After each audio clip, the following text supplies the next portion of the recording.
Control हो, ये बदबू हम तक ना आए, इंसानियत के तौर पे इस बदबू को समेट लें अपने अंदर, जिस फैक्ट्री के नियम कानून पा जाए।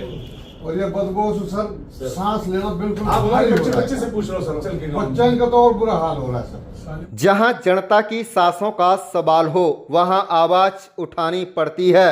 जो खामोश रहे जुल्म पर वो किरदार हमारा नहीं। जनता के हक की लड़ाई से कभी किनारा नहीं।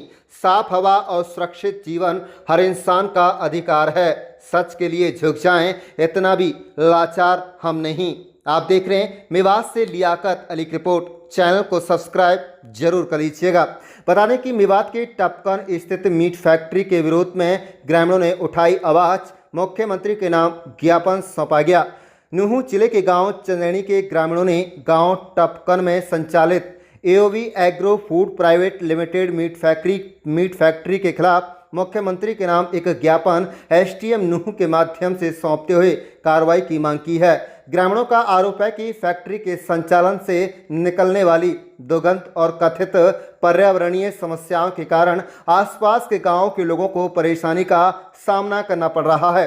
हिदायत कमांडो समाज सेवी ने कहा है कि गांव टपकन स्थित मीट फैक्ट्री से निकलने वाली बदबू कई किलोमीटर दूर स्थित गांव चंदेनी तक पहुंचती है, जिससे लोगों को सांस लेने में कठिनाइयां होती हैं और दैनिक जीवन प्रभावित हो रहा है।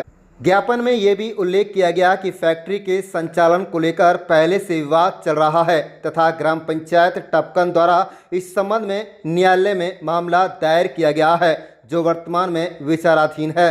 ग्रामीणों ने यह भी आरोप लगाया है कि फैक्ट्री द्वारा पंचायत भूमि पर कथित रूप से अतिक्रमण किया गया है और इस संबंध में पंचायत द्वारा विभिन्न प्रशासनिक और उच्च अधिकारियों को शिकायतें दी जा चुकी हैं तथा मामला न्यायालय में विचाराधीन बताया गया है। ग्रामीणों का कहना है कि संबंधित मामलों के बावजूद प्रभावी कार्रवाई नहीं होने से लोगों में असंतोष बढ़ रहा है। मुख्यमंत्री से मांग की गई है कि मामले की निष्पक्ष जांच कराई जाए और यदि किसी प्रकार की अनियमितता या नियमों के उल्लंघन की पुष्टि होती है तो संबंधित फैक्ट्री के खिलाफ नियमानुसार सख्त कानूनी कार्रवाई की जाए। ग्रामीणों का कहना है कि क्षेत्र में पर्यावरण संरक्षण और आमजन के स्वास्थ्य को प्राथमिकता देते हुए प्रदूषण संबंधी शिकायतों का समाधान किया जाना चाहिए ताकि आसपास के गांवों के लोग स्वच्छ वातावरण में जीवन व्यतीत कर सकें। बता दें कि नूहू जिले में संचालित बूचड़ खानों और मीट प्रोसेसिंग इकाइयों के संचालकों को लेकर समय समय पर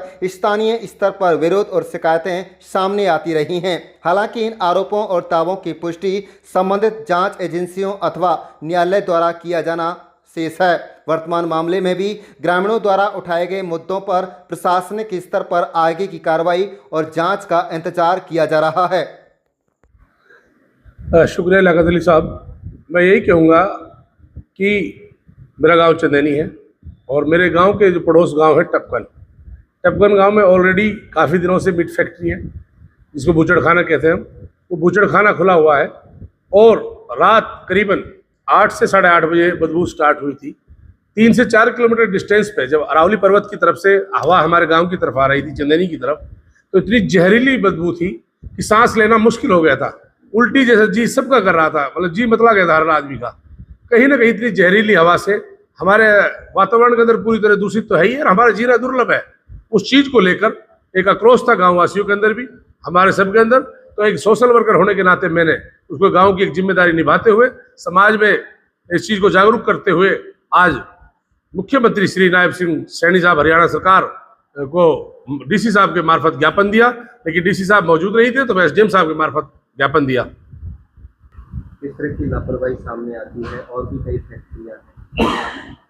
मैं कहता हूं कि खुले में एक सारे नियमों का उल्लंघन कर रहे हैं। बहुत दूर तक इनकी बदबू आ रही है। जब मेरा गांव 4 किलोमीटर दूर, वहां तक बदबू आ सकती है।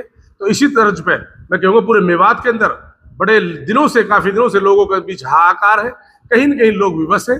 उसकी बदबू बहुत दूर तक जा रही है। पूरे मेवात के अंदर बूचड़ खानों के नाम पे दुनिया भर के कत्ल खाने खोल दिए। इनकी आड़ में कहीं ना कहीं गो तस्करी का भी बढ़ावा हो सकता है और ऊंट बैल जैसे बड़े बड़े उनके लिए भी तस्करी हो सकती है और भैंस चोरी होकर भी इनके अंदर जा रही है। अगर इन पर सही मायने में इनकी सही जांच हो जाए तो मैं कहता हूँ ये बूचड़ खाना एक भी यहाँ चलने लायक नहीं है और नियम का तो ये पालन कर ही नहीं रहे हैं। इनसे खासकर कैंसर जैसी बीमारी, भयानक बीमारी फैल रही है, इसमें कोई शक नहीं। क्योंकि ज्यादातर जो नजदीक के गांव हैं जो नजदीक जिस गांव के क्षेत्र में बूचड़खाने, वहां पेयजल की समस्या बहुत बड़े लेवल पर पड़ रही है, क्योंकि इनका जो जल स्तर है उसमें इनका ब्लड जा रहा है नीचे और उससे बड़ी भयानक बीमारी के रूप में उभर रही है। और वातावरण तो दूषित है ही, और मैं कहूंगा उससे अनेकों बीमारियां फैल रही हैं, कैंसर जिनमें मेन है। अगर जल्दी कोई समाधान नहीं किया गया तो बड़े स्तर पर क्या कोई आंदोलन होते रहे? बिल्कुल, कई बार देख भी लिया, लेकिन कहीं ना कहीं हम विवश थे अपने पॉलिटिकल लीडरों को लेकर, कहीं न कहीं जिम्मेदार लोगों को लेकर, और कहीं ना कहीं हम सर्व समाज को लेकर चिंतित हैं, क्योंकि हमने कई बार पहले भी कहा था कि जब तक सर्व धर्म के लोग इस समस्या को लेकर नहीं बैठेंगे, जब तक ये मेवात से कत्लखाने बंद नहीं होंगे, ये बूचड़खाने बंद नहीं होंगे, ये अवैध बूचड़खाने बने हुए हैं। टपकन गांव का तो खुद ऑलरेडी कोर्ट में विचाराधीन है, जो अवैध है, सरकारी रस्ते पर सरकारी जमीन में बना हुआ है, जिसका कोर्ट में विचाराधीन केस है और 28 अगस्त लगी हुई ऑलरेडी, और एसडीएम साहब ने उनको बुला रखा बकायदा, और वो टपकन गांव के पंचायत में दबाव बनाया जा रहा है ताकि इनको ना तोड़ा जाए, जबकि इसके डेमोलिशन के लेटर ऑलरेडी इसके आ चुके हैं, ये डेमोलिशन के ऑर्डर है, इसके लिए पंचायत अधिकारी भी डिटेल हो चुके हैं, ये कोर्ट के ऑर्डर है ऑलरेडी, ये तोड़ने की 4 पेज है, इनमें सारा विचाराधीन है और कोर्ट के फाइनली ऑर्डर है, इनको तोड़ा जाए। लेकिन अभी वो लोग बार बार कोर्ट से टाइम मांग रहे हैं, कोर्ट से अपील कर रहे हैं कि हम 2 गुना 3 गुना पैसे भर देंगे, हमसे सरकारी जमीन हमें दे दी जाए। तो मैं कहता हूं कि सरकारी जमीन नहीं देनी चाहिए, कोई अच्छा उद्योग हो तो हम खुश होकर पूरे मेवात की जमीन दे सकते हैं अगर उद्योग धंधा हो, लेकिन ये उद्योग धंधा नहीं है, ये तो बूचड़खाने कत्लखाने हैं, इनसे हमारा जीवन दुर्लभ है, हमारा जीना मुश्किल हो रखा है, ये बिल्कुल भी आगे नहीं बढ़ने चाहिए और इनको बंद कराना चाहिए।